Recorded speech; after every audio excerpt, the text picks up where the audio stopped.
nungguin uh, laptopku yang tidak jelas ini. Oke, jadi Raffi ini nama panjangnya Raffi Yoga Jihan Pratama Irsa Danar, panjang ya. Kemudian S1-nya dulu Political Science dari International Program of International Relations, Universitas Muhammadiyah Yogyakarta, lulus tahun 2018, berarti angkatan 2014 ya, Raffi? Betul, Mbak.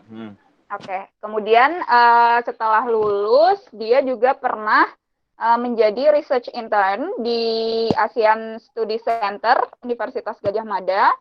Kemudian ada beberapa kegiatannya juga, dan selama tahun 2018 itu Raffi ini mempersiapkan untuk beasiswa dan juga apply beasiswa Monbuka Gagusho atau Monbusho atau Max, dan tahun keberangkatannya itu 2019.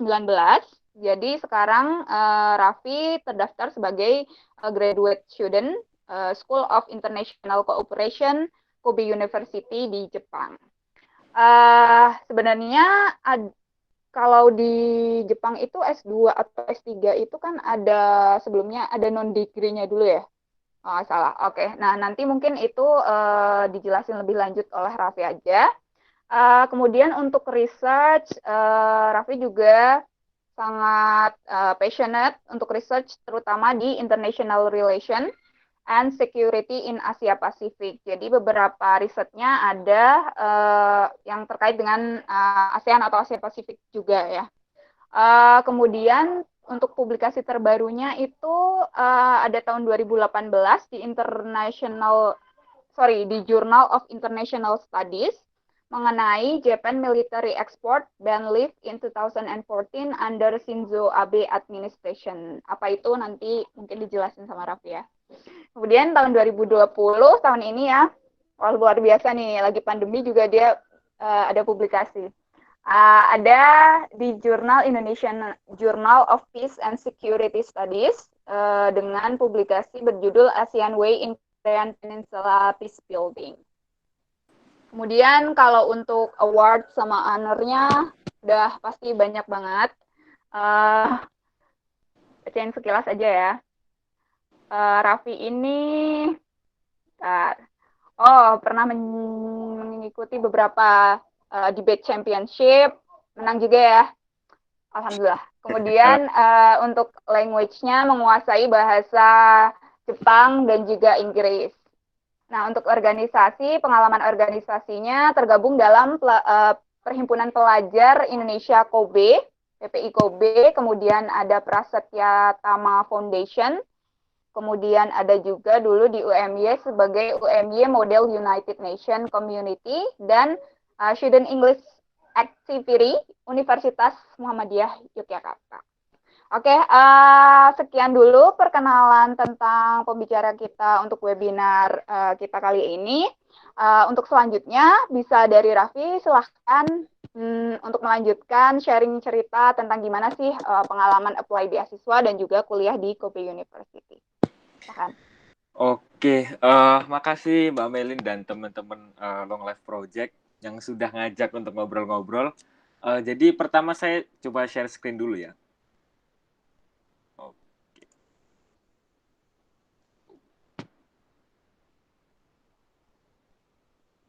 Oke, apakah sudah terlihat screen-nya? Oke, sudah, Raf. Oke, jadi izinkan saya memperkenalkan diri kembali.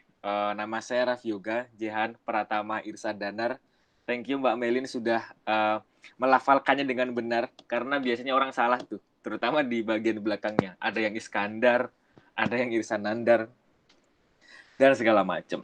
Jadi saya adalah mahasiswa S2 di Kobe University, jurusan di Graduate School of International Cooperation Studies atau G6. Jadi saya kuliah di sini pakai beasiswa Monbuka Gagusho G2G, atau lebih singkatnya orang lebih suka nyingkat sebagai Max gitu. Jadi saya dapat beasiswa ini tahun 2019.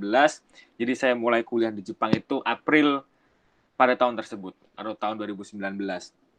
Nah, jadi di sesi sore kali ini saya akan lebih banyak bercerita pengalaman pribadi dan juga sharing apa aja sih yang aku pelajarin selama kuliah di Jepang di G6. Orang lebih sering nyebut G6 kalau di sini. Nah, kemarin itu dapat catatan dari teman-teman dari Long Life Learning Project gitu. Jadi aku diajak untuk lebih sharing soal emosi dan pengalaman pribadi dalam studi dan aplikasi beasiswanya. Jadi nggak dominan sama hal-hal teknis gitu. Karena selama ini jarang diminta untuk secara spesifik diminta untuk cerita pengalaman pribadi karena orang lebih nyari informasi soal teknisnya gitu, gimana cara lolosnya, tips and trick segala macam. Ini tetap akan aku jelasin sih, cuman nanti ada bumbu-bumbu pengalaman pribadinya di situ yang belum pernah diceritakan di webinar manapun. Jadi ini perdana nih. Perdana. Spesial berarti ya. Nah, seperti itu. Oke. Jadi aku mulai dari pertama banget ya. Nah, ada apa dengan Jepang? Jadi ceritanya tuh bermula dari dulu banget tuh. Jadi aku tahun 99 sampai 2002 itu aku tinggal di sini. Aku ikut orang tua, waktu itu papaku sekolah di Fukuoka. Dulu papa kuliah S2 S3 di Kyushu University, terus dia ngajak keluarga kan, aku sama adikku ikut. Aku waktu sekolah di sini itu hidup seperti anak-anak Jepang pada umumnya. Sekolah, pulang nonton kartun, terus baca-baca buku-buku kayak gini, buku-buku anak-anak kayak gitu. Cuman bedanya adalah mungkin karena aku muslim, jadi kalau di sekolah itu tidak makan catering sekolah, kita bawa bekal sendiri. Karena catering di sekolah kan bahan-bahannya kita nggak tahu. Nah gitu. Nah ketika orang lihat ada anak bocah kayak gini, sejak kecil udah tinggal di luar negeri, nah itu bayangannya adalah privilege. Waduh, ini pasti latar belakangnya sangat istimewa nih. Terus nanti kalau pulang ke Indonesia akan sangat istimewa gitu. Semuanya akan berjalan serba mudah. Kan kalau sekarang nih lihat anak-anak yang ikut orang tuanya tinggal di luar negeri, entah jadi diplomat, entah sekolah, atau entah kerja jadi ekspat. Kalau pulang ke Indonesia kan terus masuk international school, terus kemampuan bahasa Inggrisnya kepake untuk lomba segala macam, dan menjadi anak istimewa.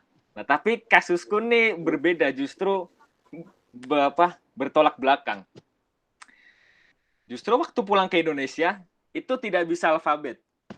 Nggak bisa A, B, C, D, itu cuma hafal sampai huruf I kalau nggak salah. Jadi setelah itu nggak tahu, alfabet itu nggak bisa, apalagi baca kan. Padahal tuh pulang ke Indonesia tuh SD. Di SD nggak bisa baca kan parah tuh. Bisanya hiragana sama katakana. Soalnya waktu di Jepang kan bacanya buku-buku kayak gini nih, hiragana, katakana. Di sekolah juga belajarin nulisnya hiragana, katakana. Jadi nggak bisa alfabet. Nah, susah tuh sekolahnya. Jadi semester pertama pulang ke Indonesia, itu ranking 23 dari 23. Karena tidak bisa membaca tulis, tidak bisa bahasa Indonesia, terlebih bahasa daerah. Kan itu ada mata pelajaran bahasa Jawa. Nah, itu nggak bisa bahasa Jawa sama sekali. Itu waktu itu UAS itu nilainya 0,5 dari 100. Karena nggak ada jawaban yang benar. Nah, baru sampai, makanya terus semester setelahnya itu baru setiap pulang sekolah yang lain pada pulang, pada main. Nah, aku harus kursus baca, kursus nulis, ini Ibu Budi, segala macam. Itu baru SD kelas 1, baru mulai. Jadi justru pulang ke sini, justru sulit, tidak menjadi anak yang istimewa, tapi justru yang let's say underdog gitu pada saat itu. Nah, tapi ya keadaan terus membaik kan, karena dilesin segala macam. Nah, 17 tahun di Jogja, bahasa Jepangnya tuh hilang, nggak berbekas. Karena nggak pernah dipakai, orang tua juga nggak ada wawasan untuk memaintain bahasa Jepangnya, justru harus bisa langsung belajar bahasa Indonesia sama bahasa Jawa. Jadi nggak ada istimewanya sama sekali. Gitu. Bahkan untuk beasiswa pun nggak ada istimewanya sama sekali. Nah, tapi dari sini tuh jadi ada biasnya gitu. Oh, kayaknya menarik nih kalau suatu saat bisa balik ke Jepang lagi sekolah. Nah, makanya bias ini tuh terus menjalar ke studi di kampus. Jadi makalah-makalah tuh bahasnya soal Jepang, skripsinya juga soal Jepang. Tadi dibacain sama Mbak Melin, itu skripsi yang dijadiin jurnal, itu soal Jepang juga. Terus nge-asdos mata kuliah dosen di kampus itu soal politik pemerintahan Jepang juga. Nah, terus S2-nya juga ke Jepang lagi. Gitu. Jadi itu latar belakangnya. Nah, jadi setelah ini aku bakal jelasin belajarnya apa, terus nanti baru di flashback ke nyari beasiswanya.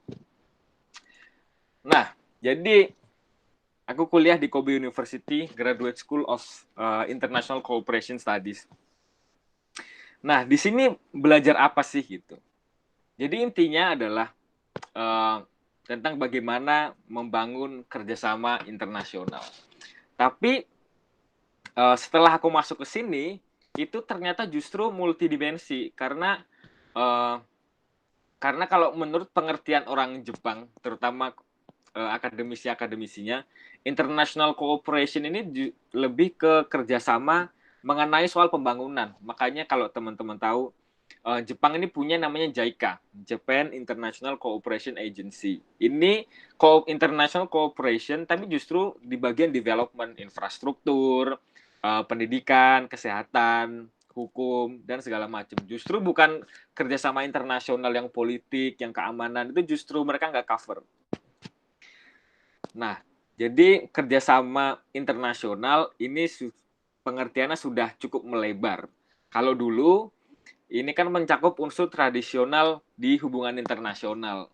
Jadi, lebih menjelaskan kerjasama politik, kerjasama ekonomi, dan hal-hal yang berkaitan dengan orang-orang di atas gitu, pejabat-pejabat. Nah, sekarang udah multidimensi, udah kerjasama internasional ini sudah mencakup lebih banyak kalangan gitu. Orang-orang yang di grassroots juga dilibatkan dalam agenda kerjasama internasional. Seperti itu. Nah, makanya yang dipelajari di sini itu justru multidisipliner. HI-nya malah sedikit. HI itu cuma satu matkul, International Relations. Yang lainnya tuh banyak hal-hal mengenai politik atau kebijakan publik, hukum, dan juga kebijakan pembangunan, ekonomi, pendidikan, infrastruktur, kebencanaan, kesehatan, dan segala macam.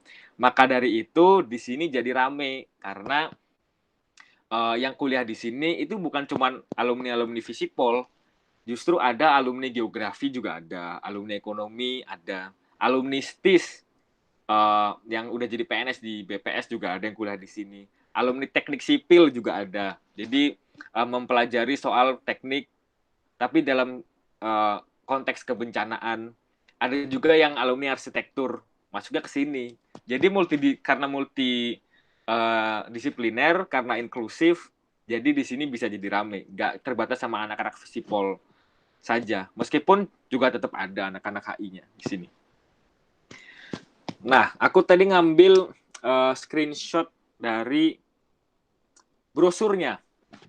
Dari brosurnya ini, kalau kuliah S2 yang program bahasa Inggris, ini ada pilihan mata kuliahnya. Jadi untuk lulus itu kita harus ngambil 30 kredit atau 15 matkul. Nah, di sini nih ada mata kuliah ekonomi, ada mata kuliah development, ada mata kuliah hukum, ada mata kuliah politik, dan HI. Nah, HI justru cuma nyempil satu di sini, dan lain sebagainya. Kayak gitu pun kalau lulus dari sini, itu gelarnya bisa milih.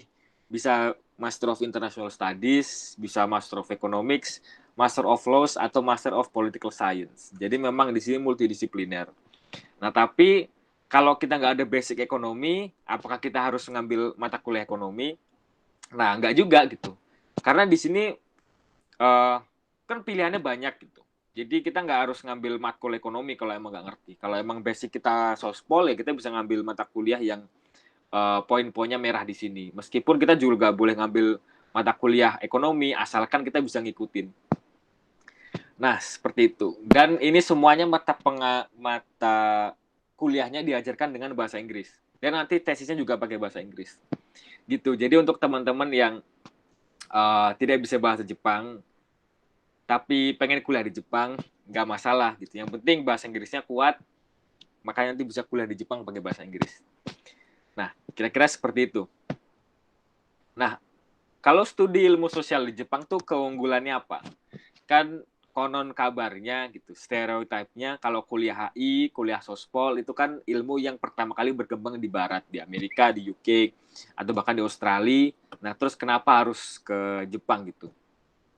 Nah, yang pertama seperti kampus-kampus top dunia lainnya, itu literaturnya cenderung lebih lengkap gitu. Jadi dokumen-dokumen pemerintah tuh bisa diakses publik, kita boleh akses dokumen-dokumennya tersimpan rapi di perpustakaan. Dan juga kalau misalkan perpustakaannya itu literatur yang kita cari nggak ada, misal bukunya nggak ada, nah kita bisa request ke perpustakaannya, nanti perpustakaannya akan meminjamkan ke perpustakaan lain yang dia ada relations gitu. Jadi perpustakaannya interconnected, bisa request buku. Atau bahkan kalau uh, perpusnya nggak ada, perpus lain juga nggak ada, kita bisa request untuk mereka beli gitu. Mereka beli dan masuk koleksi perpus dan bisa kita pinjam. Nah, itu kalau di bagian literaturnya. Nah, yang lebih istimewa lagi adalah jejaring dosen dan kampus yang luas. Jadi kalau di Jepang ini, akademisi ini sangat dekat dalam artian yang sebenarnya sangat dekat dengan pemerintah, sangat dekat dengan industri, sangat dekat dengan IGO, karena memang mereka banyak banget dilibatkan dalam pembuatan kebijakan. Jadi supervisorku nih sering banget dia bolak-balik Kobe, Tokyo, itu kayak Jogja, Jakarta gitu, naik Shinkansen.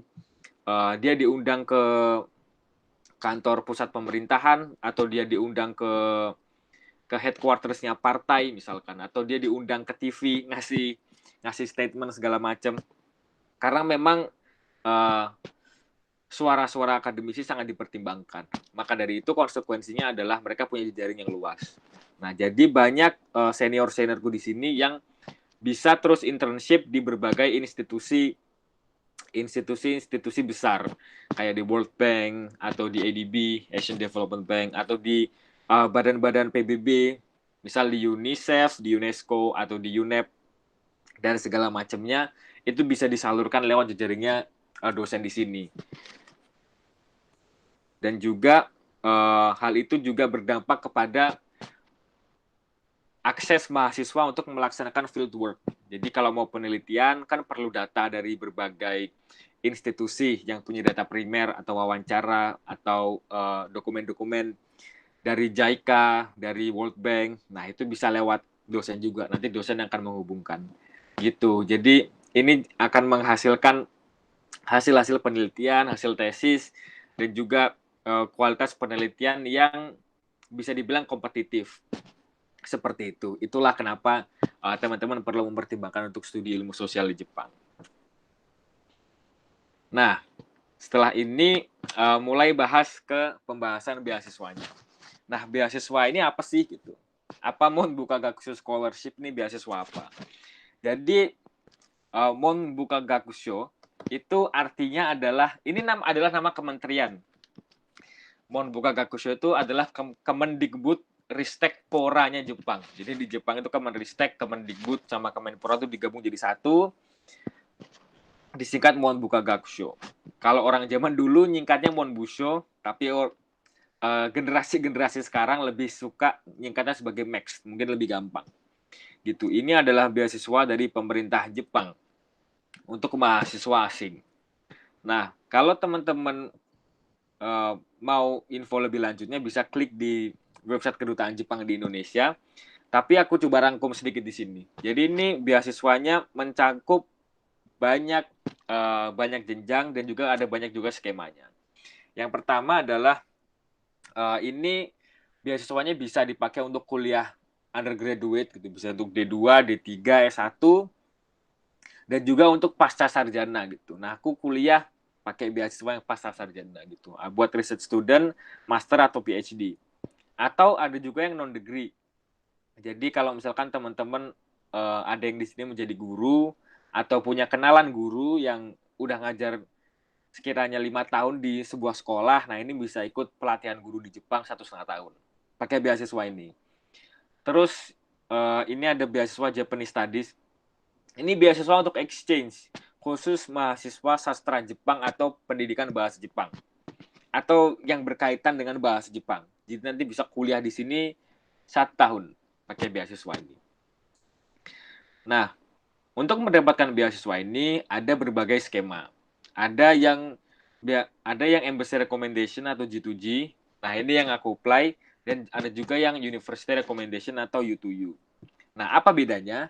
Kalau embassy recommendation itu seperti namanya, apply-nya dilakukan oleh kedutaan Jepang di negara lain. Kalau dalam kasusku karena aku orang Indonesia, ya kedutaan Jepang di Indonesia. Tapi kalau university recommendation itu yang melaksanakan seleksinya universitas itu sendiri. Nah, apa aja sih fasilitasnya gitu? Ada full tuition, tiket PP, tunjangan tiap bulan, gratis pembuatan visa, dan lain sebagainya. Dan teman-teman bisa cek di website kedutaan Jepang di Indonesia. Gitu. Nah, mulai pengalamannya gimana nih?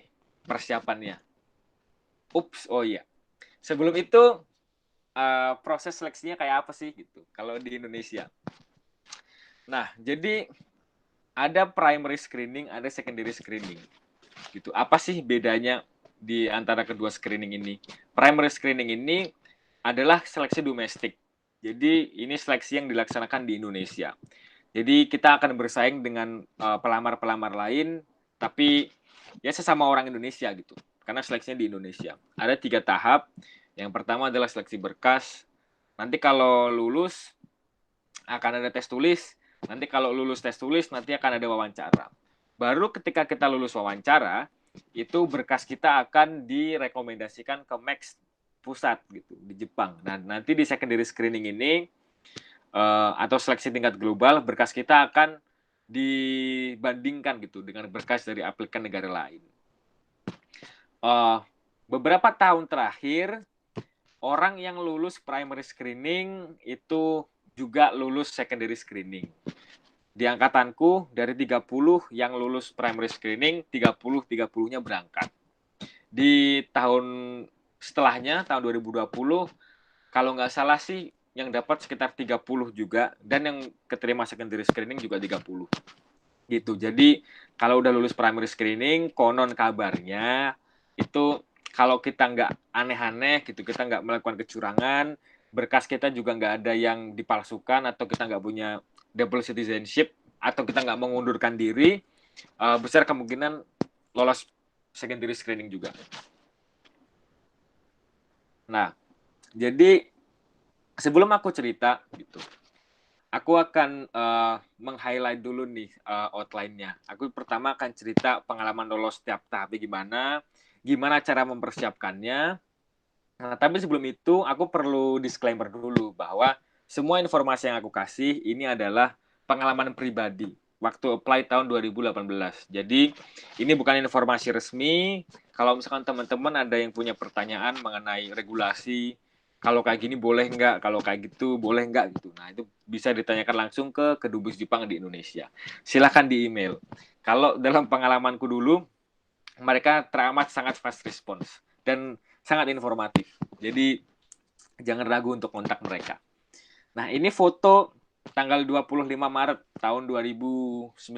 Ini seminggu sebelum berangkat, kita dikumpulin dulu di Kedubes. Kita ada acara pelepasan dan orientasi dari Kedubes Jepang di Indonesia. Diundang, dikasih briefing, nanti di Jepang harus kayak gimana. Dan diakhiri acara makan-makan dan foto-foto. Nah, seperti itu. Oke.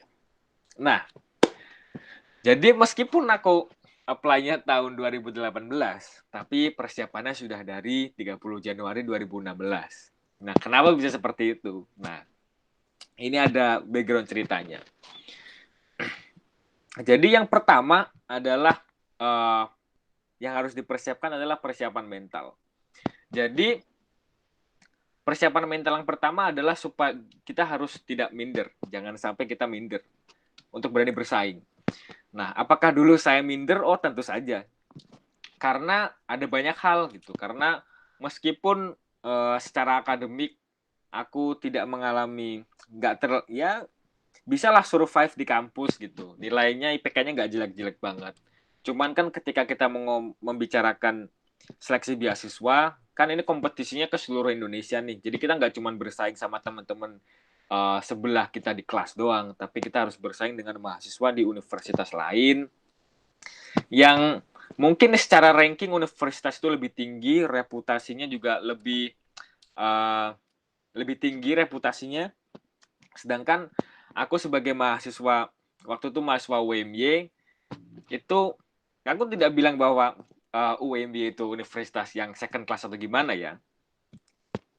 Universitas itu berhasil mengembangkan saya jadi seperti ini. Tapi tentu ada perasaan inferior kalau melihat mahasiswa dari universitas lain yang dalam tanda kutip Ivy League di Indonesia gitu.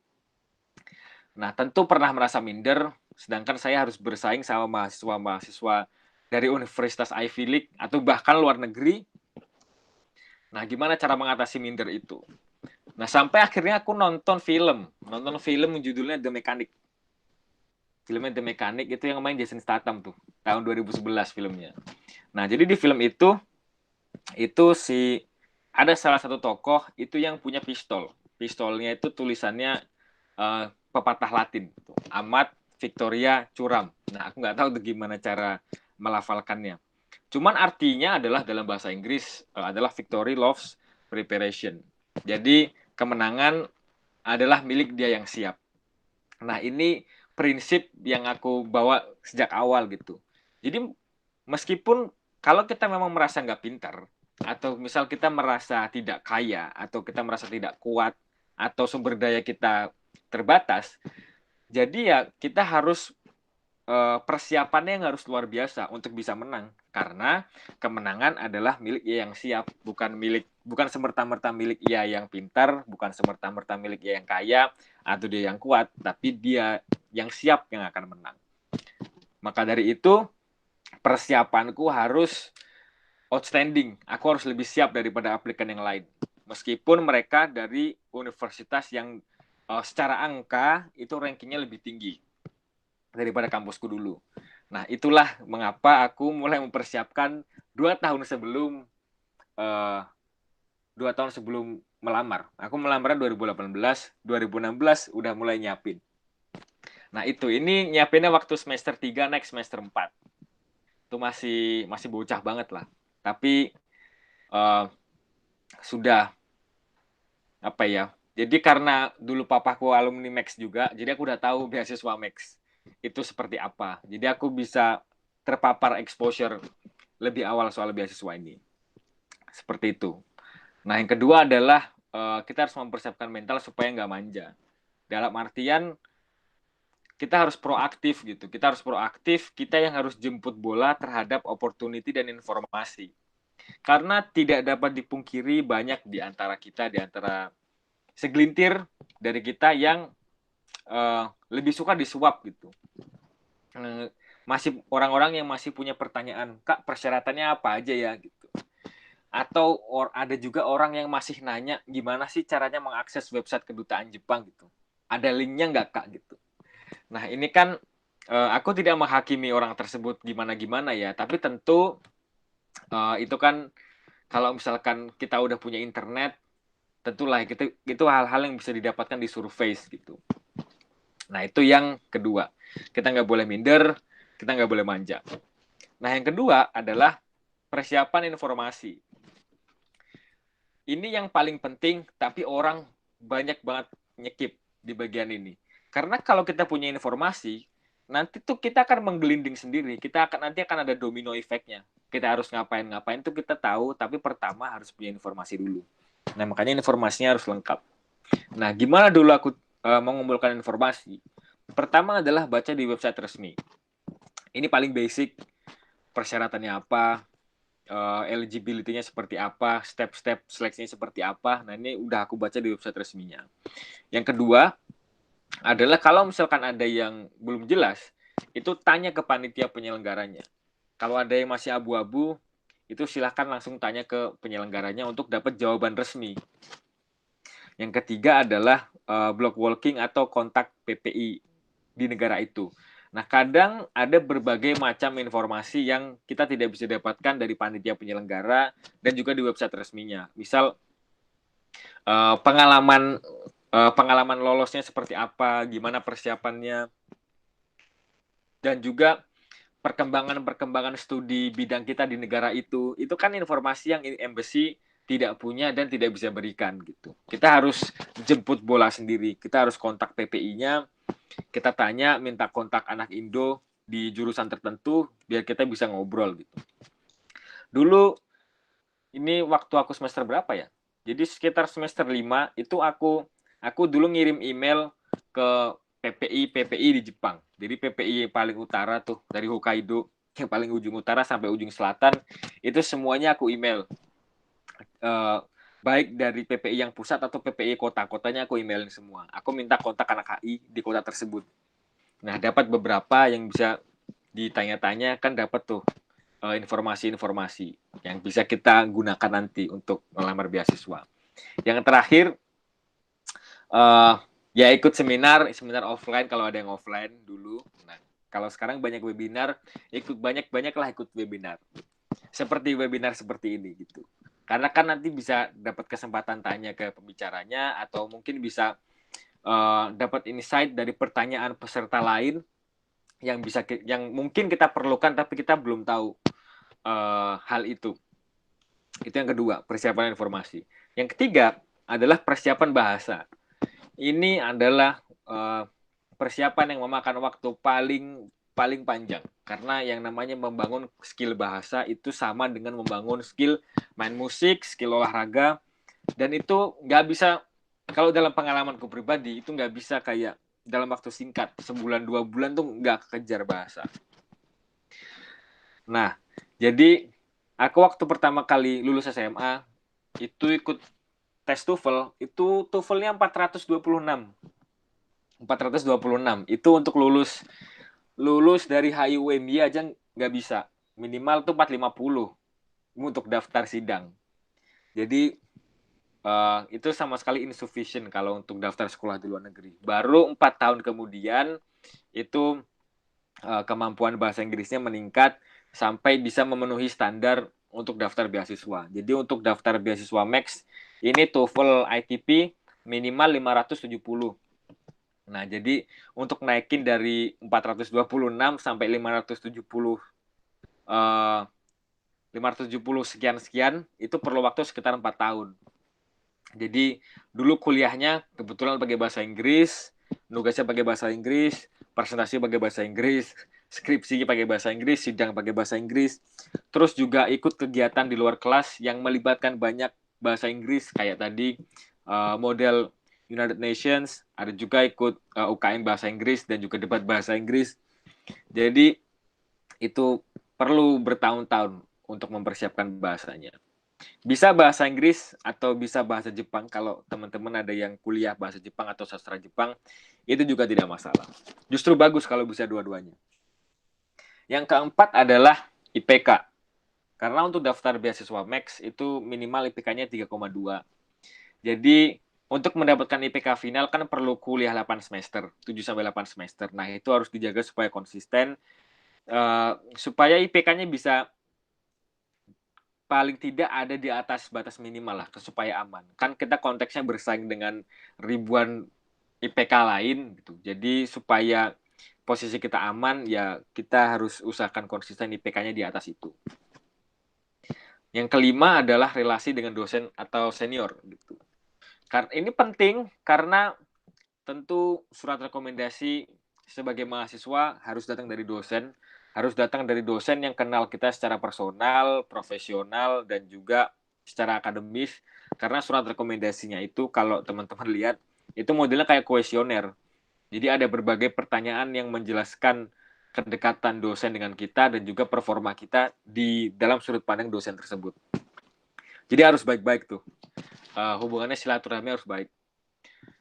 Nah, relasi dengan dosen dan senior juga penting karena untuk sekolah S2 ke luar negeri gitu, kadang kita harus melampirkan research proposal. Ini kayak proposal tesis. Nah, kan ini kita nggak bisa akan riskan gitu kalau misalnya kita buat dengan kemampuan kita sendiri tapi nggak dapat feedback dari orang yang lebih paham gitu. Nah, ini penting Makanya penting hubungan dengan dosen dan senior untuk minta feedback gitu. Karena baca riset proposal ini repot. Sebenarnya kan orang harus mikir gitu. Kita secara tidak langsung sedikit banyak tuh nambah-nambahin kerjaan dosen, nambah-nambahin kerjaan senior. Jadi silaturahmi harus dijaga dengan baik supaya nanti waktu minta tolong juga enak gitu. Dan yang terakhir, yang paling aku highlight, aku kasih ini nih, aku kasih tanda seru 2 adalah pengalaman riset. Ada sebagian dari kita yang selama kuliah itu banyak berkegiatan di luar kelas gitu, berorganisasi, ikut banyak lomba, menang lomba di tingkat regional, nasional, internasional, punya banyak pengalaman volunteer dan kegiatan segala macam. Cuman pengalaman riset ini seringkali terabaikan gitu, karena orang memandang pengalaman riset dan hal-hal berbau penelitian ini hanya lekat dengan dosen, lekat dengan peneliti, dan ini bukan hal-hal yang bisa dijangkau oleh mahasiswa gitu. Riset ini kayak suatu hal yang sangat elit gitu. Cuman orang-orang yang udah kerja jadi dosen, udah kerja jadi peneliti di litbang atau kementerian yang bisa menjalankan penelitian. Padahal mahasiswa itu pada dasarnya juga sering melakukan penelitian di tugas-tugas yang mereka kerjakan. Dan tugas-tugas itu bisa dijadikan publikasi di jurnal, bisa diikutin conference, bisa dikirim untuk dijadikan book chapter, dan lain sebagainya. Seperti itu.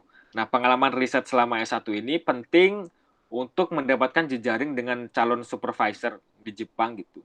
Jadi menaikkan daya tawar kita nanti kalau nyari supervisor yang mau nerima kita, sama tentu skill penelitian ini akan berdampak dengan kualitas riset proposal yang kita buat. Itu kalau kita sering nulis-nulis kan riset proposalnya cukup terbantu bikinnya. Oh iya, kalau ada teman-teman yang di sini masih semester 4 atau semester 5 atau masih pertengahan kuliah, tidak perlu tidak perlu pusing kalau dengar-dengar istilah kayak research proposal segala macam, karena nanti waktu semester 6 pasti akan diajarin sama dosen di mata kuliah seminar sebelum mengerjakan skripsi. Nah, seperti itu. Nah, 2 tahun kemudian tibalah April 2018. Nah, ini aku masih inget nih. Itu sekitar tanggal berapa ya? 13 April, lupa. Jadi itu suasananya aku baru pulang dari kampus. Pulang dari kampus tuh hujan-hujan, kalau nggak salah maghrib-maghrib. Nah, buka HP, buka Facebook. Nah, di Facebook itu kedutaan Jepang update status gitu. Dia dia ngumumin kalau pembukaan beasiswa Max tahun 2019 untuk keberangkatan 2019 itu udah dibuka gitu. Nah, ini tuh jauh dari ekspektasi, meleset dari ekspektasiku. Ini dibuka sekitar 2 atau 3 minggu sebelum. Karena biasanya tuh buka akhir April. Nah, ini awal April, pertengahan April itu udah buka. Jadi aku waktu itu cukup panik tuh karena belum nyiapin teknis-teknisnya kan. Dan waktu itu aku belum yudisium, jadi belum punya status sebagai sarjana. Dan sedangkan untuk daftar beasiswa ini, itu kalau lihat di websitenya, itu wajib melampirkan ijazah atau melampirkan SKL. Nah, sedangkan aku belum punya berkas-berkas itu. Deadline-nya tanggal 2 Mei. Aku baru yudisium tanggal 15 Mei, gitu. Nah, dari situ mulai panik. Nah, tanyalah ke kedutaan Jepang di Indonesia. Aku menceritakan kondisiku. Saya mahasiswa udah lulus sidang, revisinya udah beres, udah lulus semua matkul. Cuman secara birokrasi saya belum lulus nih, Mbak, Mas. Gitu. Bisa nggak saya daftar beasiswa Max? Nah, akhirnya mereka balas. Nah, mereka balas bahwa selama kita udah bebas teori dan kita udah beres sidang, boleh daftar. Tapi harus melampirkan surat keterangan dari kampus. Surat keterangan dari jurusan yang legal gitu. Yang dicap basah pakai kertas dari jurusan. Nah, itu akhirnya aku bikin surat itu. Kebetulan dulu beberapa teman-teman deketku ada yang kerja part-time di jurusan gitu. Jadi bisa dibantu buat suratnya, terus ditandatangani sama Pak Sekjur waktu itu. Jadi tetap bisa daftar beasiswa ini meskipun belum yudisium, meskipun kalau melihat regulasi di halaman depan tuh nggak bisa, tapi setelah kita tanya ke penyelenggara kan ternyata bisa. Jadi hemat setahun daftarnya. Kalau aku nggak nanya, kan otomatis aku merasa nggak bisa daftar kan, terus harus nunggu setahun lagi. Nah ini hemat setahun. Nah untuk seleksi berkas, ini apa saja poin-poin yang perlu dikuatkan? Apa poin-poin yang membuat berkas kita tuh lebih bernilai dibanding berkas pelamar lain? Nah yang pertama adalah IPK. Seperti yang tadi aku singgung, IPK minimal 3,2. Akan ada banyak pelamar yang melamar dengan IPK 3,2 atau sedikit di atasnya. Maka dari itu kita nggak harus sih, tapi untuk masuk ke posisi yang aman, baiknya kita punya IPK yang ya sedikit banyak lebih tinggi daripada standar minimalnya. Itu yang pertama IPK. Yang kedua adalah sertifikat bahasa. Boleh melampirkan sertifikat bahasa Inggris atau bahasa Jepang. Jadi kalau TOEFL minimal 570, kalau IELTS minimal 6,5, kalau JLPT minimal N2. N2 ini udah yang paling rendah tuh N5. N5 paling rendah, paling tinggi N1. N1 ini udah selevel native atau bahkan lebih tinggi dari native. Karena JLPT N1 ini udah paham kayak literatur, terus kanji-kanji yang kuno-kuno kayak gitu, yang bahkan orang Jepang sendiri nggak semuanya tahu. Nah, untuk bisa daftar kita minimal JLPT N2, satu level di bawah itu. Itu bisnis Japanese. Untuk kerja di Jepang, untuk sekolah di Jepang minimal JLPT N2. Nah, itu yang kedua. Yang ketiga adalah pengalaman riset. Karena di berkas nanti kita diminta melampirkan research proposal, kita diminta melampirkan abstrak tesis atau skripsi, kita diminta mencantumkan list publikasi yang pernah kita buat gitu.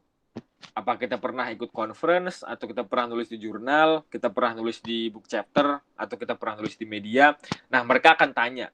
Dan kalau kita punya pengalaman riset, kan kita bisa isi tuh. Itu meningkatkan value berkas kita. Dan ini yang cukup dalam beberapa kasus terabaikan selama kuliah. Jadi waktu mau daftar ini, baru lihat forumnya, ternyata pengalaman publikasi penting. Sedangkan selama kuliah, tulisan-tulisannya belum terpublish kayak gitu. Jadi ini salah satu tipping point-nya di sini. Dan yang terakhir adalah informal consent dari calon supervisor.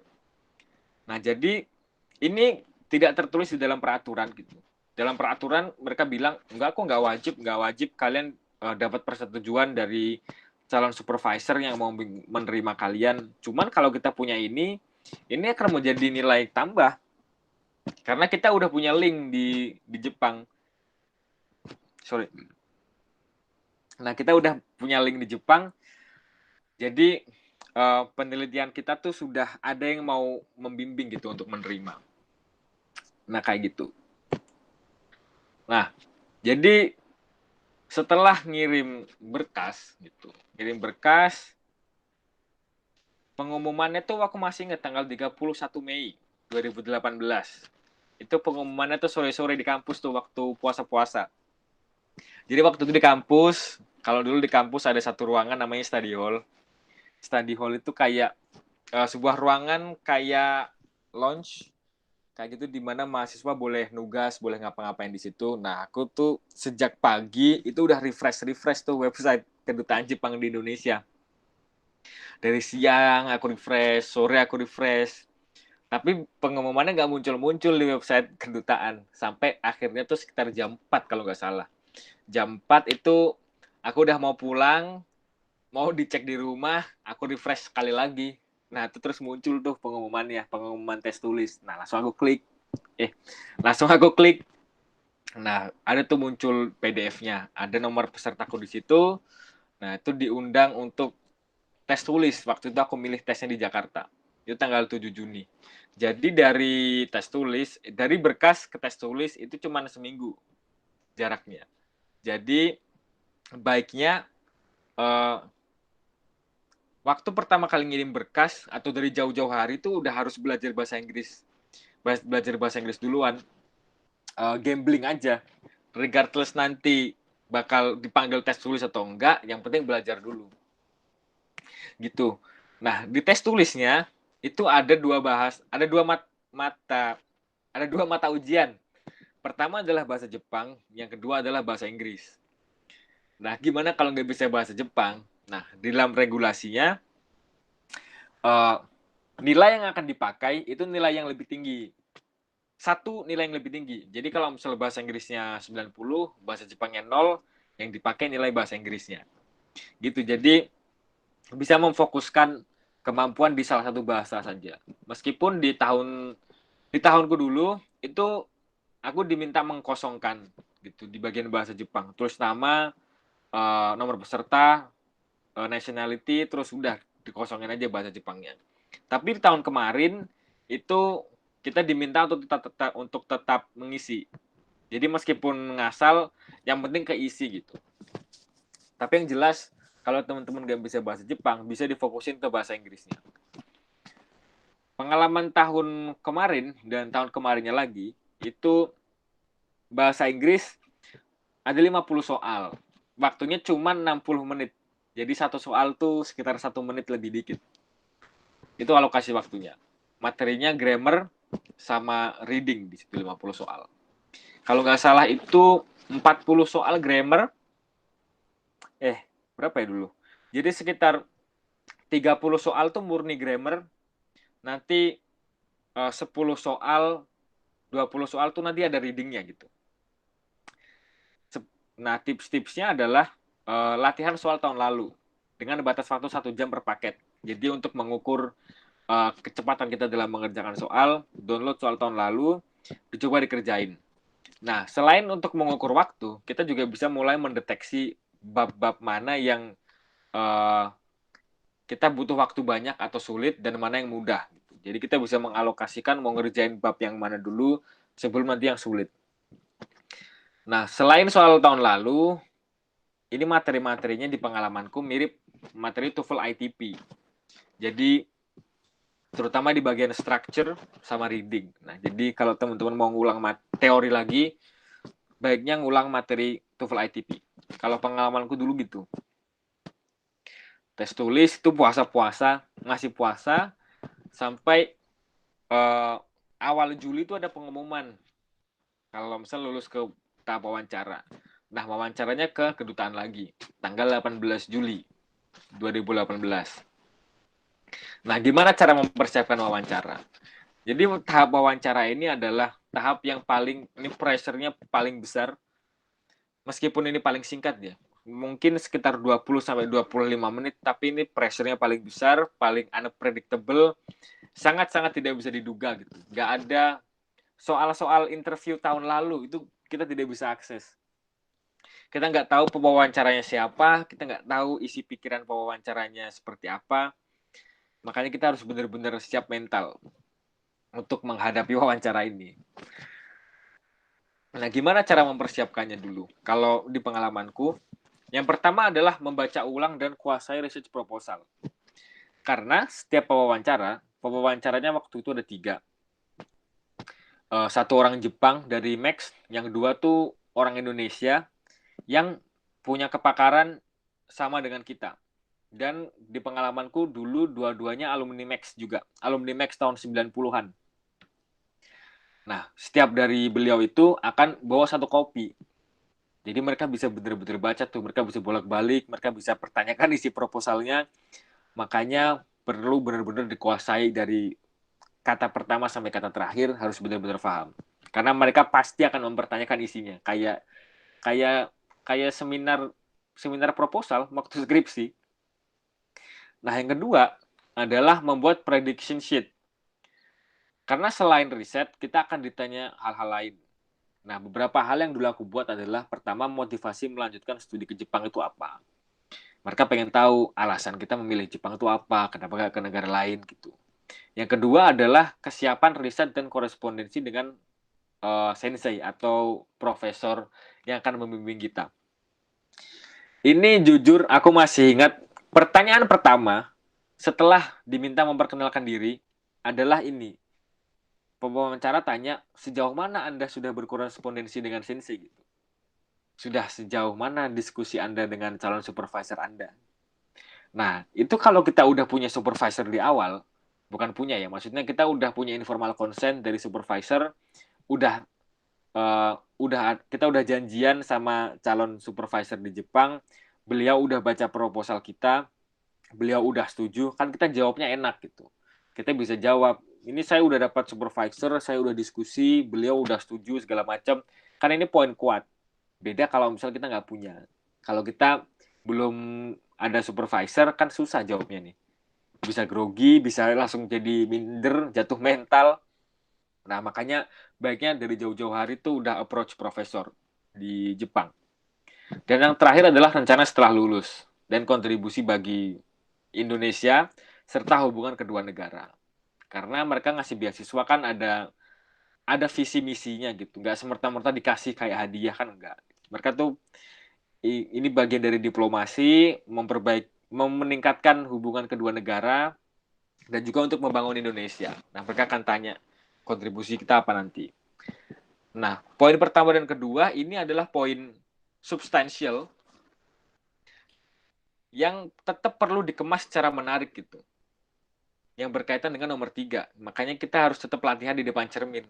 Supaya mimik wajah, supaya gestur itu tetap meyakinkan, terlihat tenang, terlihat ramah, dan terlihat meyakinkan, supaya substansi yang udah kita buat itu bisa keluar dengan mulus gitu. Karena cukup sulit kalau misal kita udah menguasai substansi, tapi kita tidak bisa mendeliver itu ke pewawancara. Karena kita grogi, atau mungkin kita tidak latih performanya, nah itu kan mubazir gitu, maksudnya kita udah susah-susah tapi kita nggak bisa deliver, makanya tetap perlu latihan di depan cermin. Oke, thank you. Apakah ada pertanyaan? Oh ya, tapi sebelum itu aku punya satu akun Instagram yang memang aku khususkan untuk sharing soal hal-hal akademik atau beasiswa. Kalau misalnya nanti punya pertanyaan yang masih nanti boleh DM. Kapanpun silakan DM, feel free. Atau kalau misal mau baca pengalaman lengkapnya bisa ke aku tulis di blog juga gitu. Di ini linknya. Thank you. Oke. Ya. Apakah ini aku exit share screen? Iya, boleh. Oke. Ups. Gimana cara? Oke. Stop presenting. Oke, makasih ya Raffi udah tidak masalah. Jelasin mulai dari tadi pengalamannya yang dulu pernah tinggal di Jepang, yang mungkin bagi sebagian kita bilangnya itu privilege ya, tapi ternyata bagi nyusahin. Raffi itu malah nyusahin ketika dia balik di Indonesia, dia tidak bisa berkomunikasi, dia mengalami yang sama mungkin dengan kita kalau kita mempelajari bahasa asing gitu ya, jadi bingung. Waktu anak kecil kan sukanya komunikasi ya, ketika kita nggak bisa berkomunikasi dengan teman sebaya kan itu berdampak sangat besar gitu buat apalagi ketika itu udah mulai sekolah. Betul. Dan buat teman-teman ini tadi inspiratif banget. Raffi ini ternyata udah nyiapin beasiswa sejak dia masih jadi di sophomore year, ya istilahnya masih maba-maba lucu gitulah ya. Dari tahun 2016, jadi itu tahun keberapa berarti? 3 ya? Tahun kedua. Oh, kedua ya. Kedua itu biasanya kita masih ini ya, masih sibuk nongkrong-nongkrong atau nyobain kafe-kafe baru di Jogja gitu. Ini Raffi udah mulai nyiapin berkas buat beasiswa. Kemudian ya tentunya perjalanan Raffi buat sampai diterima sebagai awardee Max ini cukup panjang ya. Apalagi dia juga mengalami hal-hal yang sebenarnya manusiawi juga, kayak para pelamar beasiswa lainnya pernah minder juga, Nah, itu makanya perlu buat kita, teman-teman yang ingin mempersiapkan beasiswa itu, terutama buat kita yang merasa belum cukup unggul dibanding para pelamar lainnya, itu mempersiapkan dari jauh-jauh hari. Itu pelajaran yang bisa kita dapat dari Raffi. Kemudian selain persiapan mental juga perlu persiapan informasi, kemudian persiapan bahasa. Nah, ini sebenarnya menarik ya, karena persiapan informasi itu banyak banget yang tanya mungkin dari teman-teman itu pertanyaan-pertanyaan yang sebenarnya udah ada di website gitu ya. Kadang ditanyakan, sebenarnya ya nggak masalah, tapi ketika kamu mau mempersiapkan diri untuk sebuah beasiswa ya berarti kamu harus tahu tentang segala hal tentang beasiswa tersebut gitu. Dan yang nggak kalah penting juga ada persiapan bahasa. Untuk Raffi sendiri bahasa Jepang juga udah mulai belajar ya berarti waktu itu. Dikit-dikit, Pak. Buat survival aja. Ya kan mengingat dari yang waktu kecil. Betul. Ya. Kemudian akademik, IPK ya nggak harus bagus-bagus amat, tapi paling nggak harus memenuhi standar lah ya. Kemudian relasi dengan dosen. Nah, kalau relasi dengan dosen ini berarti sudah mulai kontak dengan supervisor ya jauh-jauh hari sebelumnya. Sama juga senior untuk tanya beberapa informasi yang mungkin tidak bisa kita dapatkan dari website kedubes Jepang gitu. Dan yang nggak kalah penting juga itu adalah pengalaman riset yang mungkin bagi sebagian mahasiswa S1 itu dirasa berat sekali ya, karena riset itu bayangannya itu butuh biaya besar, dia harus melibatkan profesor atau dokter atau apa. Padahal dalam kehidupan sehari-hari pun sebenarnya kita bisa melakukan riset, dan riset itu bisa dari mana aja, dan sekarang juga udah banyak platform yang kalian bisa mempublikasikan hasil riset kalian itu di situ. Oke, yang paling penting itu kita harus jemput bola. Info itu ada di mana-mana, tinggal gimana kita mengaksesnya aja. Buat teman-teman yang mau bertanya, boleh lewat mikrofon langsung ya ke Raffi. Mungkin ada yang mau tanya gimana pengalamannya di Kobe, terus kenapa milih Kobe, atau apa aja sih pengalaman serunya di sana gitu. Dari teman-teman silahkan kalau ada. Aku pengen nanya ke Raffi. Ya, Helen. Boleh, Mbak. Oke. Inspiratif banget tadi, bener kata Melin. Aku ada beberapa pertanyaan yang menurut aku juga mungkin bisa jadi gambaran bagi banyak orang yang pengen ngelanjutin kuliah di Jepang ya. Pertama, culture shock apa yang mungkin dialami pas awal-awal balik lagi ke Jepang? Karena kan Raffi mungkin pas kecil di Jepang, terus habis itu balik ke Indo cukup lama, kemudian balik lagi, ada hal yang berbeda dan mungkin mengalami culture shock sendiri ya. Itu apa aja? Kemudian gimana sih cara Raffi untuk mengantisipasi atau menghadapi culture shock yang Raffi hadapi di sana gitu. Kemudian yang kedua adalah terkait dengan pembelajaran. Kadang kan kalau kita bicara negara, setiap negara itu kan punya cara belajarnya masing-masing gitu loh. Jadi kayak misalnya aku sekarang di Taiwan, kita berkiblatnya Amerika banget. Jadi kayak misalnya kita tugas dan lain sebagainya, striknya dosen kayak apa, tolerannya dosen kayak apa.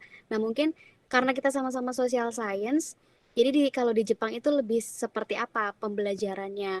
Apakah bisa toleran kayak misalnya kayak di Indo, aduh Bu, kita telat 1 menit 2 menit, gimana masalah tugas misalnya kan kayak gitu. Terus yang ketiga, yang ketiga yang aku pengen tanyain adalah terkait dengan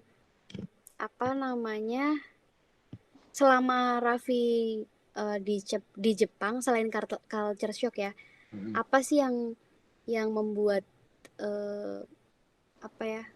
membuat Raffi itu, kalau tadi memilih negara Jepang tadi cukup dijelaskan gitu, mungkin lebih ke universitasnya, kemudian ya tadi sebetulnya ada dijelaskan terkait dengan social science itu baik kalau misalnya kita belajar di Jepang ya, cuman kenapa memilih universitas itu, kemudian hal-hal apa yang mungkin eh, orang lain ekspektasinya kalau kuliah ke luar negeri itu enak gitu kan, maksudnya Hmm. wow gitu, tapi sebenarnya struggle apa yang Hmm. Raffi sampai sekarang hadapi, mungkin itu sih.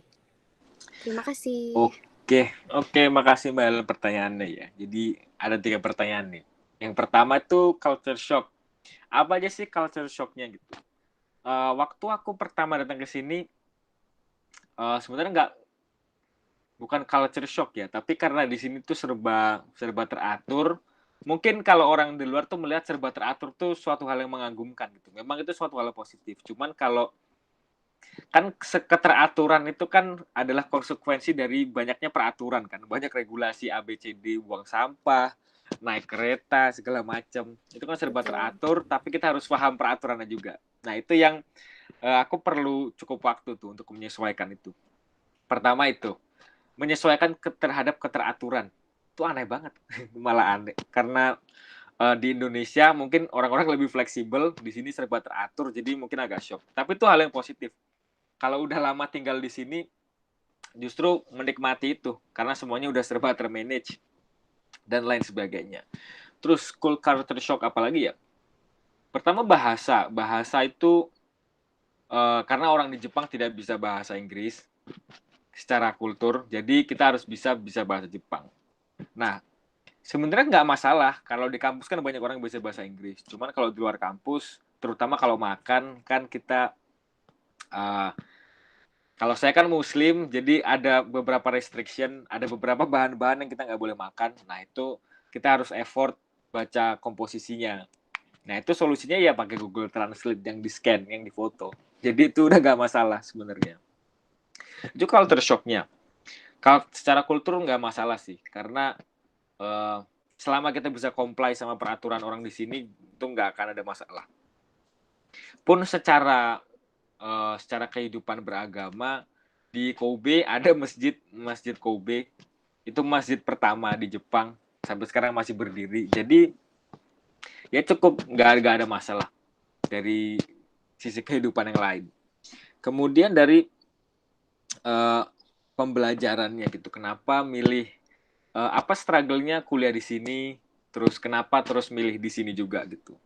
Nah kalau di Jepang itu terutama kalau mau studi lanjut, ini kalau orang yang udah punya orientasi sekolah ke Jepang itu pasti paham bahwa pilihan memilih kampus itu sesuai dengan ke, ke keberadaan supervisornya. Jadi supervisor oriented, bukan kampus oriented. Kan ada tuh kalau beberapa beasiswa di Indonesia itu kan melihat univ itu dari ranking gitu, melihat kita mau naruh mahasiswa kemana itu kan dari ranking tuh, menilai merefleksikan kualitas universitas dari ranking. Jadi mahasiswa itu menarget universitas karena rankingnya masuk top berapa gitu. Cuman kalau di Jepang kita orientasinya ke supervisor. Nah itu juga yang terjadi sama aku. Jadi kenapa aku kuliah di sini? Karena supervisorku ngajarnya di sini. Supervisor yang punya expertise yang mau membimbing aku dan punya expertise di bidang itu, yang expertise-nya tuh tidak nanggung-nanggung, itu adanya di sini. Nah, kemudian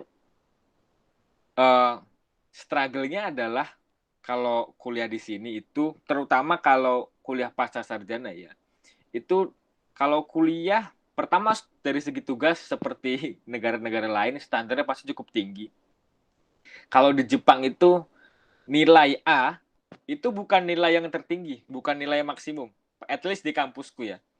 Nilai A itu bukan nilai yang paling tinggi. Nilai paling tinggi itu S. Itu kalau dikonversi ke IPK tuh 4,3. Jadi untuk dapat IPK full itu 4,3, bukan 4 lagi. Jadi untuk dapat nilai maksimal tuh harus nilainya 90. Standar tugas-tugasnya, standar nilai akhirnya. Jadi 80 tuh belum belum apa ya, belum sampai top gitu.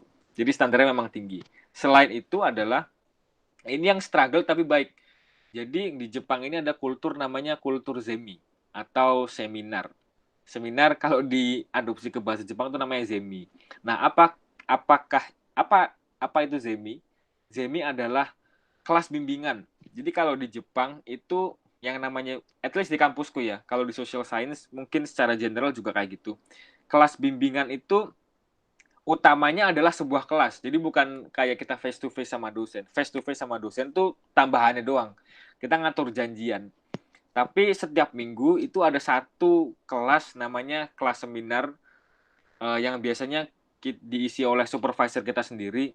Itu anak-anak bimbingan semua dikumpulin dan semua tuh nanti presentasi seminggu ini progresnya ngapain aja gitu. Kalau progresnya bagus akan dikritisi gitu, akan dipertanyakan.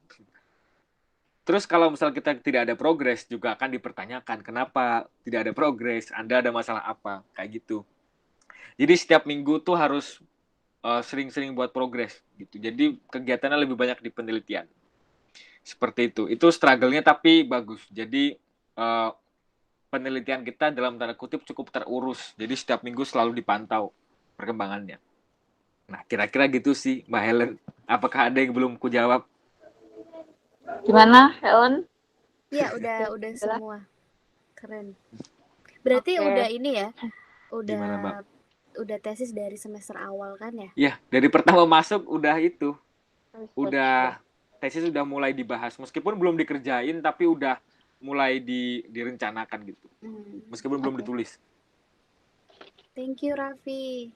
Sama-sama, Mbak. Oke, Raffi ini ada yang titip pertanyaan. Ya. Kak, ini gimana cara untuk melakukan korespondensi dengan supervisor? Karena kita kan misal masih di Indo, terus mungkin belum atau gambaran tentang tesisnya tuh belum terlalu jelas gitu. Gimana cara memilih supervisor, terus gimana cara menghubunginya biar kita di notice gitu. Karena banyak banget kan pasti yang menghubungi beliau. Oke. Gimana cara dapat supervisor? Nah, jujur saja, terus terang, aku dulu waktu nyari supervisor itu nggak kenal siapa-siapa gitu. Maksudnya bukan aku ikut penelitian dosen di kampus terus dikenalin sama dosen di Jepang tuh enggak. Jadi ada cara yang paling umum untuk mendapatkan supervisor di Jepang. Yaitu adalah dengan pakai email. Jadi kita nyebar email. Waktu itu aku nyebar email juga. Jadi pertama adalah buka website kampusnya. Website kampusnya, cek di website fakultasnya. Nanti itu ada namanya faculty list, itu nama-nama dosen. Nah, kalau kampus-kampus Jepang itu hampir pasti setiap nama dosen itu tuh nanti akan ada homepage-nya. Itu tuh pasti lengkap tuh. Dia kepakarannya apa, dia dulu penelitian apa aja, sekarang baru punya proyek apa, dan dia menerima mahasiswa di bidang apa. Itu informasi lengkap di situ. Dan itu ada CP-nya, ada emailnya gitu. Nah, kan kita bisa email profesornya dari situ. Dan profesor-profesor di Jepang, karena mereka ini kalau kedatangan mahasiswa asing itu nilai plus bagi mereka gitu. Jadi di satu sisi mereka juga senang kalau ketambahan mahasiswa asing di kelompok bimbingan beliau-beliau ini. Jadi dalam beberapa kasus banyak yang fast response. Ada yang fast response, ada yang membalas meskipun lama, tapi ada juga yang nggak balas sama sekali. Jadi in most cases bisa dapat supervisor dengan cara mengirim email ke supervisor itu. Informasinya ada di website kampus itu. Aku dulu waktu dapat supervisor yang ngebimbing sekarang itu emailnya pagi, sore udah dibales. Sore dibales, oh iya penelitian kamu bisa saya bimbing, nanti nama saya pakai aja waktu aplikasi Max gitu. Bawa nama saya nggak apa-apa, katanya gitu. Nah, gimana caranya supaya kita bisa dinotis gitu, maksudnya kita dianggap sebagai pelamar yang bernilai. Ya pertama kita tulis emailnya yang bagus, bahasa Inggrisnya, grammarnya diusahakan sebaik mungkin. Kita jelasin penelitiannya seperti apa, kemudian di-attach CV dan di-attach riset proposal. Jadi riset proposal yang kita buat itu di-attach aja sama CV. Yang penting di-attach dulu aja, regardless dibaca atau enggak, ya itu kan nanti ya itu yang penting kita attach duluan gitu. Biar nanti beliau bisa lihat track record kita kayak apa. Itu yang aku lakukan dulu sih. Buka website kampus, kirim email, plus di attach CV sama riset proposal ya. Oke, gitu ya. Jadi caranya itu kita melihat ke website kampus-kampus, terus lihat uh, calon supervisor yang apa ya, yang prospektif buat Mm-mm. research kita gitu, yang sesuai. Terus berarti ini kayak ini ya, sistemnya tuh kalau di US gitu kan juga mereka tuh ada beberapa pilihan kan. Misal kalau mau milih itu nggak harus yang Ivy League gitu, tapi ngelihat dari selebritas gitu. Nah, selebritas ini dari si dosen itu. Misal jadi nggak peduli kampusnya sejelek apa, ya nggak jelek sih ya, nggak Iya, iya. kurang unggul apa, tapi yang penting di situ ada si dosen selebritas ini yang dia memang pakar di bidang yang pengen kamu daftar gitu. Mm-mm. Oke. Terus kalau dari Raffi sendiri pengalaman risetnya seperti apa untuk Pengalaman, persiapan oh iya iya. Max? Jadi dulu waktu sekolah S1 itu pertama kali mengerjakan proyek riset kecil-kecilan itu waktu exchange. Jadi dulu Hmm. waktu semester 4 tuh dapat exchange ke Malaysia, ke University Utara Malaysia. Nah, di situ tuh ketemu dosen Jepang. Aku Hmm. ikut mata kuliah East Asian Politics waktu itu. Yang ngajar dosennya orang Jepang. Nah, di situ beliau ini tugas akhirnya itu membuat makalah gitu. Bebas, makalah individu bebas, mau topiknya apapun terserah asalkan masih dalam lingkup Asia Timur. Nah, aku waktu itu Hmm. bikin tuh topik soal keamanan Jepang. Nah, itu dipresentasikan di kelas, dijadiin makalah. Nah, dapat feedback bagus dari dosennya gitu. Ini dijadiin ini aja, diikutin conference itu atau dijadiin Hmm. publikasi. Nah, akhirnya itulah papernya yang aku kirim ke conference. Nah, itu jadi book chapter waktu itu. Itu book chapter terus Hmm. ikut beberapa conference terus outcome-nya conference itu dapat proceeding. Nah, itu yang dulu aku ikutin yang kayak gitu-gitu. Karena kalau ngirim ke jurnal agak susah tembus kan. Jadi Hmm, lebih ya. banyak ikut conference. Conference yang kita cenderung apa ya? Kita cenderung keluar biaya dulu gitu. Investasi di situ. Iya. Berarti kamu itu S2-nya itu berapa tahun? 2,5 ya? Iya, iya. Sama Totalnya itu. dua setengah. 2 tahun Oh, kuliah S2-nya, setengah tahunnya tuh masa non degree, bahasa segala macam gitu. oh itu berarti lebih lama ya dibanding di negara-negara lain. Uh, dalam skema beasiswa Max ini yang Hmm. aku ikutin ya jadinya lebih lama. Tapi kan Hmm. tambahan waktu itu kan kita bukannya gabut kan. Maksudnya kita bisa pakai buat Iya, gitu. benar. Hmm. Jadi tetap worth it juga meskipun Oke, lama. yang 6 bulan itu setengah Hmm. tahun ya. Berarti yang non degree itu Ya. apa? Buat persiapan bahasa atau? Oh, itu pada dasarnya bebas gitu kan. Oh, Bebas itu periode yang secara peraturan itu digunakan sebagai masa persiapan untuk masuk ke program reguler, masuk program S3 reguler hmm. atau S2 reguler. Nah, itu bebas setiap orang Oh, mau kesepakatan mahasiswa sama supervisor aja mau dipakai apa waktunya. Nah, kalau waktu dulu itu aku pakai buat ikut kelas bahasa sama ikut kelas bimbingannya dosen. Sama sit oh, in. hmm, bisa bisa. Oke. Kalau kamu sambil part time nggak? Memungkinkan nggak Uh, kalau di Jepang itu part time? di Jepang memungkinkan Hmm. kalau visa student itu memungkinkan untuk part time cuman dibatasi 28 jam per minggu. Jadi atau 4 jam per hari Ah, hitungannya gitu. Tapi sejauh ini aku belum part time. Takut tidak bisa membagi waktu dan tenaga iya, atau keasikan kerja gitu nggak ngerti lah. iya. Belum jadinya. Oke, ada titipan terakhir nih. Oke. Gimana cara teman-teman yang sudah dalam kutip terlalu tua untuk mulai mempersiapkan beasiswa ke Jepang? Misal mungkin dia ada gap year dulu ya sebelum, kalau Raffi kan langsung gitu. Oke. Setelah lulus S1 langsung lanjut. Kalau yang mungkin kerja dulu atau dia intern dulu gitu gimana? Uh, justru kalau misalkan dalam tanda kutip udah tua gitu. Tapi kan berkat mereka. Tapi senior-senior kita yang sudah yang dalam tanda kutip tua itu kan pasti lebih punya banyak pengalaman kerja kan. Pada dasarnya kan gitu. Keunggulannya dari fresh graduate. Aku kan dulu fresh graduate. Nah, tapi banyak juga apa awardee lain tuh yang udah kerja di BUMN, udah jadi dokter, udah jadi dosen.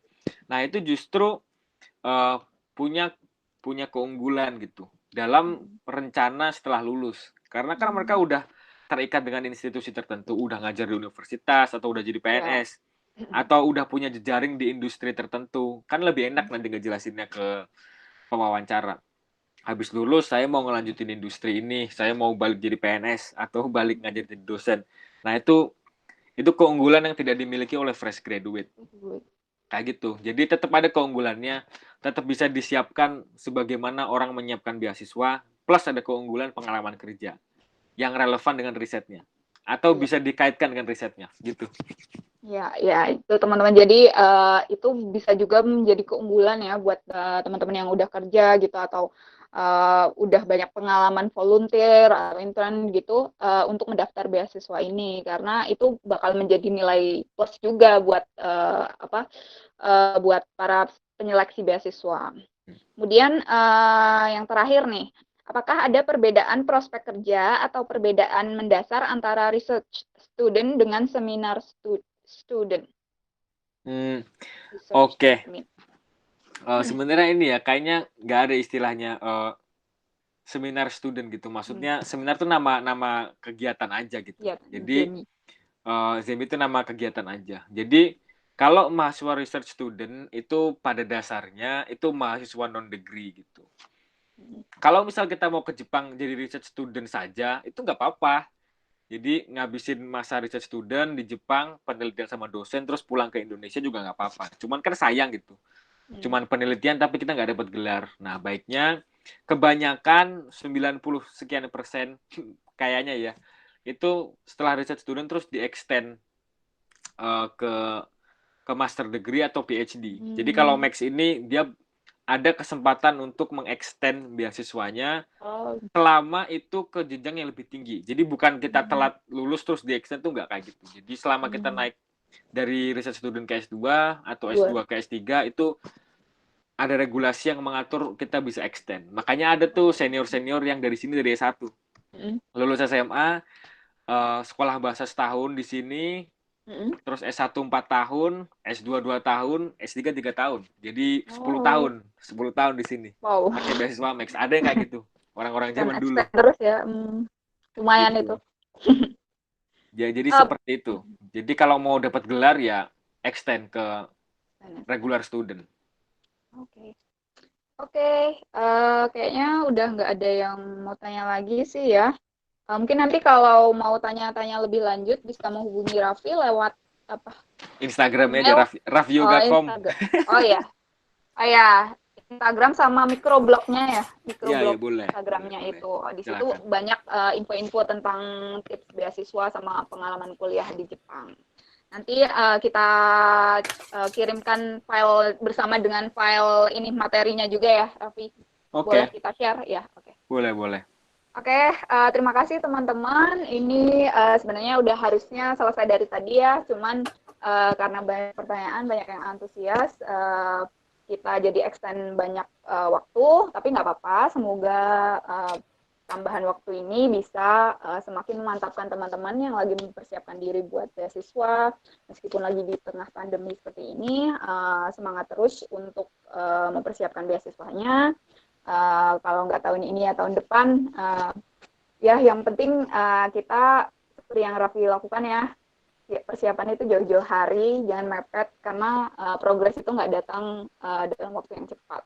Oke, makasih Raffi juga udah mengisi webinar kita di sore ini.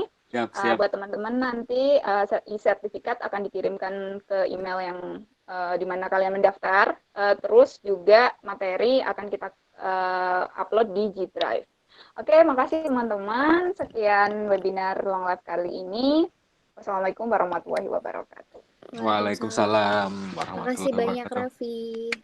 Sama-sama Mbak Ellen dan tim semuanya. Dadah. Oke.